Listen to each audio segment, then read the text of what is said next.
एक बताइए नारा कि भारत माता की जय वहां लगा हो, भारत माँ की जय एक बार भी दिखा दीजिए कि भारत माता की जय लगाया गया हो। भारत माँ से कोई दुश्मनी है आपको? कौन सी दुश्मनी हो सकती है जो माता आपको अन्न चीर के आपके रगों में जो खून दौड़ रहा है, किसान बिना धरती का उगा लेगा क्या?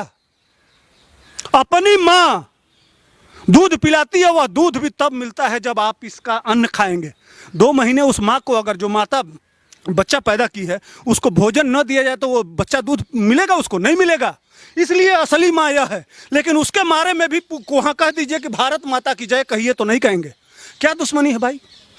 यह मैं वीडियो में देखा हूं। फिर प्रधानमंत्री जो सारे लोगों ने चुन के भेजा, इंदिरा गांधी को मारे थे, प्रधानमंत्री को मारेंगे। क्या शब्द है आपके लिए? मोदी मर जा और ये पाकिस्तान का जो प्रधानमंत्री है वो खुश, वो बहुत बढ़िया है। वहीं से लोग कहने वाले हैं। वहीं यहाँ 100 करोड़ हिंदुओं ने, जिस तरह से सिखों ने बलिदान किया था उसी तरह से इस देश में हिंदुओं ने भी बलिदान दिया था। वहाँ उन सबों को गाली दिया जा रहा है कि तुम्हारी औरतें टके टके पे बिकती थी। जोगराज खड़ा होकर और वहीं सारे लोग ताली बजा रहे थे। क्या बताना चाहते हैं भाई? लगातार किए जा रहे हैं। एक तरफ हमारा प्रधानमंत्री सिख की पगड़ी पहन के और गुरुद्वारा में आता है, गुरु तेग बहादुर के सामने नतमस्तक हो जाता है, ढल जाता है। वह यह संदेश देता है कि हमारे आप अपने हैं। पाकिस्तान में भी बहुत सारे पंजाबी हैं जो कभी सिख थे और आज मुसलमान बन गए हैं, लेकिन उनकी बजा के छोड़ सकता है, आपकी भी बजा दे सकता है। लेकिन आप अपने हैं। कलेजे में दर्द है कि कभी इन हिंदुओं के लिए आप खड़ा हुए थे, इसलिए यहाँ दर्द है। इसलिए घूम घूम के वह आपके गुरुओं के पैरों में पड़ के और आपको मैसेज दे रहा है कि, और इसीलिए कल गोली चल गई होती तो, जिस तरह से पुलिस को मारा गया है, जिस तरह से पुलिस को मारा गया है। पुलिस किसान का बेटा नहीं होता है क्या? उसके माँ बाप अन्न नहीं उगाते हैं क्या? उनके वह भारतवासी नहीं है क्या? उनके सीने में दर्द नहीं होता है? जिस तरह से आप मार रहे थे, लाठियां भाज रहे थे, उनको दौड़ा रहे थे, उनके ऊपर ट्रैक्टर चढ़ा रहे थे, औरतों को पीट रहे थे। क्या बताना चाहते हैं भाई? किस देश में हम रहते हैं? कैसे आप अन्नदाता हैं? किस तरह से आपको अन्नदाता कहूं? जी, मैं आपसे एक चीज़ समझना चाहूँगा कि जो अन्नदाता है वो जब उनको कोई ना कोई जो मीडिया जब दिखा रहा था वो सारी चीज़ें, तो लोग ये कह रहे थे कि जो मीडिया है वो गलत सवाल उठा रहा है। उनको जो बता रहा है कि कोई जब बीजेपी का पैनलिस्ट हो या कोई, जब वो उनको बोल रहा था कि ये जो लोग हैं वो किसान नहीं है बल्कि वो लोग हैं जो बिचौलिए हैं वहाँ पर बैठे हुए हैं, तब मीडिया के ऊपर सवाल उठा दिए जाते थे।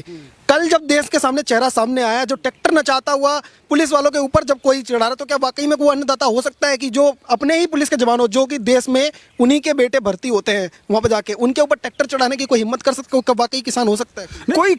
कोई कह सकता है क्या भाई साहब? कल पूरा देश रोया है जो झंडा लेके, और बच्चों, हम छोटे छोटे बच्चे थे और सीने भारत माता की जय और वंदे मातरम गा के जब घरों से निकलते थे तो लगता था कि हाँ हम भारतवासी हैं। कल कोई बच्चा जब देखा होगा, छोटे छोटे बच्चे पूछ रहे थे कि पापा ये पुलिस वाले हमारी सुरक्षा करते हैं, ये तो हाथ जोड़ के प्रार्थना कर रहे हैं। क्या मैसेज देना चाहते हैं उन बच्चों को? कल वो बच्चे क्या सोचेंगे आपके बारे में कि हमारे देश का अन्नदाता ऐसा होता है? कल वो आपके बारे में क्या ओपिनियन गया है पूरे देश में, पूरी दुनिया में भारत के बारे में? क्या एक तरफ 90 देश इस समय गिड़गिड़ा रहे हैं कि हमको बचा लो, वैक्सीन देने की तैयारी चल रही है। यह मैसेज दिया जा रहा है कि चाइना की सारी फैक्ट्रियां यहां आए, हम दुनिया के ग्लोबल सुपर हीरो बने, यह देश फिर सोने की चिड़िया बने। हमारे अंदर वह ताकत थी कि दुनिया हमारे तरफ चली आती थी। सबसे 84 से पहले इसी चीन के बाप थे, हमारी इकोनॉमी अच्छी थी। लेकिन मोदी जैसा ही एक नेता आया और सुपर पावर बना दिया। इसी तरह सिंगापुर में एक एक नेता आए हैं और उन देशों को उठा के खड़ा कर दिए हैं। एक तरफ वो आदमी 24 घंटा 18 घंटा देश के लिए काम कर रहा है, आप यहां बैठ के क्या कर रहे हैं? इस देश को अपमानित, इस देश की बेइज्जती, इस देश को तोड़ना। कितना नुकसान हुआ है अब तक?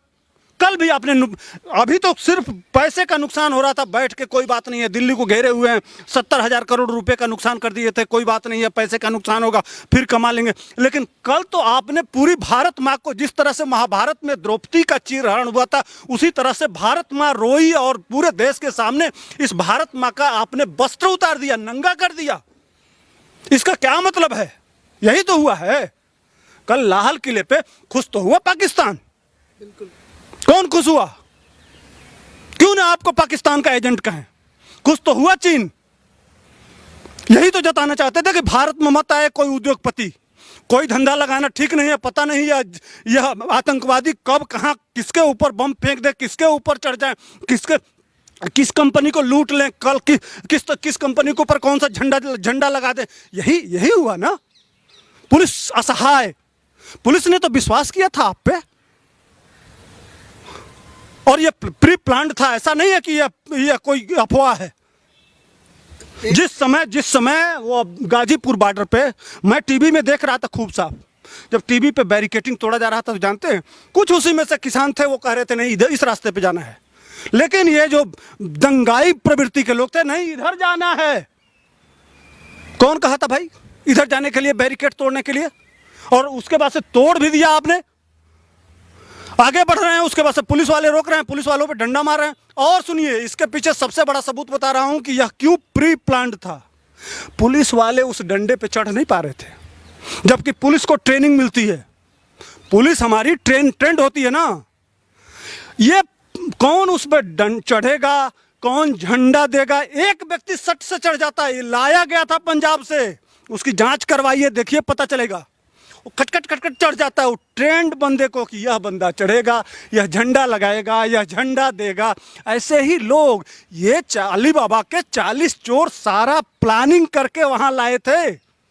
सारा एक एक घटनाक्रम देख लीजिए, सब सुनियोजित है। ऐसा नहीं है कि यह कहीं दूध के धुले हुए हैं, सारी योजना पहले से तैयार थी, कहीं कुछ नहीं है। अंत में मैं आपसे एक चीज़ समझना चाहूँगा कि जिस तरह से राकेश टिकैत जो है वो कह रहे हैं कि ये तो एक भूल से किसान उसमें घुस गए, किसान तो ऊपर जाना चाहते थे पर पुलिस ने उनको रोका, इसलिए वो दूसरे रूट पे आ गए। तो उन्होंने तो इतने बड़े उत्पाद को सिर्फ एक भूल बता दिया।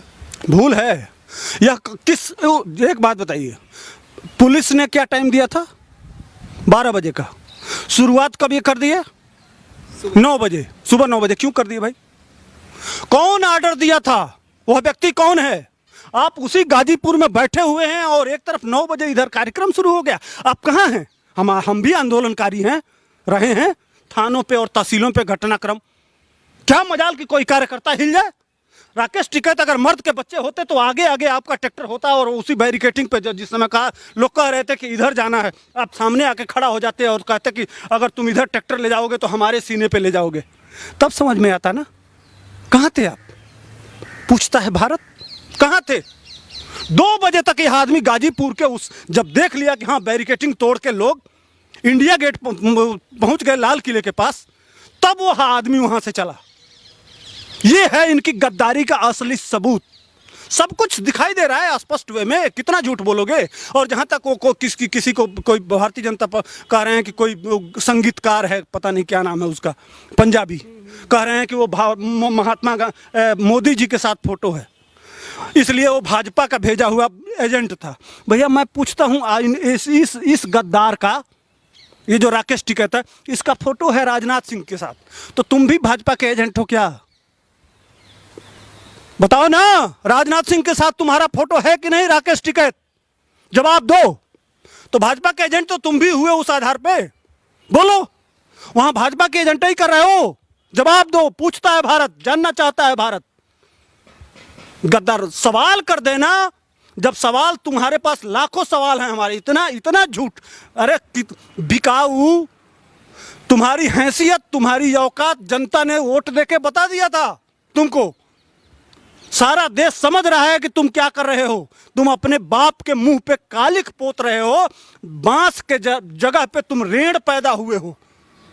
यह देश का अपमान जो तुम किए हो, यह देश बर्दाश्त नहीं करेगा। और तुम लोगों को भारत सरकार मुकदमा लिख के, तुम लोगों की जगह जेल है, और तुम लोगों को उस तरह से सुताई होना चाहिए कि इतिहास में याद करो, जब भी बिस्तर पे लेटो ना तो याद करें, दिल्ली आंदोलन याद रहना चाहिए। अगर सच्चे में गृह मंत्री अमित शाह हैं तो इन लोगों की इस तरह की व्यवस्था होनी चाहिए कि जिंदगी में जितने दिन रहें उतने दिन याद करें कि हाँ हमने दिल्ली में आंदोलन, उठें बैठे हिले डुलें, तब याद करें। जब शरीर पूरा दर्द करेगा ना, तब एहसास होता है कि हाँ यह आंदोलन, जिस तरह से पुलिस वालों के साथ अत्याचार हुआ, जिस तरह से हमारे भारत माँ के साथ अपमान हुआ, जिस तरह से तिरंगे का अपमान हुआ, जिस तरह से इस देश की एकता और अखंडता का अपमान हुआ, उस समय यह उस तरह से, उसी तरह से इनका भी अपमान होना चाहिए। तब यह देश थोड़ा सा उस भारत माँ को खुशी मिलेगी, इस देश को खुशी मिलेगा, इस देश का नौजवान किसान हर बच्चा को खुशी मिलेगा।